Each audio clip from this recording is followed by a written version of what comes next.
Hello దోస్తులు, good morning. పొద్దుగాల చాట పట్టుకొని నిలబడ్డది అనుకుంటున్నారా? ఇంకా బియ్యం పెడుతున్నా. స్టార్టింగ్లో బియ్యం తెచ్చినప్పుడు మాకు అసలు దాంట్లో దుమ్ము లక్క పురుగులు ఏం లేకపోతుండే, కానీ ఇప్పుడు ఏందో ఏమో మొత్తం దుమ్ము వస్తుంది. ఇంకా లక్క పురుగు కూడా చాలా వచ్చిందనమాట. చెరిగేదాకా పోతలేవు అవి. అందుకే ఒక 2-3 సార్లు చెరిగేసి ఇంకా బియ్యం అయితే పెడతా అనమాట. చూసిండ్రా ఎంత మంచిగా ఫ్రెష్గా ఉన్నాయి, ఒక లక్క పురుగు కూడా లేదు. ఇక కొన్ని బియ్యమే కదా అని చిన్న దాంట్లో అయితే పెడుతున్నా అనమాట. ఇక అవైతే 2-3 సార్లు అయితే కడిగేస్తా బోర్ నీళ్ళతోని. డైలీ రొటీన్ వర్క్ కదా, పొద్దుగాలు ఇవ్వాలి, వండుకోవాలి, తినాలి, పడుకోవాలి, ఇదే ఉంటుంది. అసలు అద్భుతాలు ఏం జరుగుతలేవు లైఫ్లో. మీరు ఈ సమ్మర్కి ఏమైనా వెకేషన్స్కి వెళ్ళినారా? మేమైతే ఎక్కడికి పోలేము, ఇంట్లోనే ఉన్నాం. మా కాలేజ్లో హాలిడేస్ కూడా ఇస్తలేరు అనమాట. అటు ఇటు ఎండలు కూడా తగ్గిపోయినాయి, వానలు కూడా స్టార్ట్ అవుతున్నాయి కదా.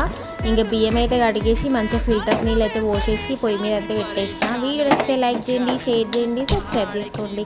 ఉంటాం మళ్ళీ. బాయ్ దోస్తులు.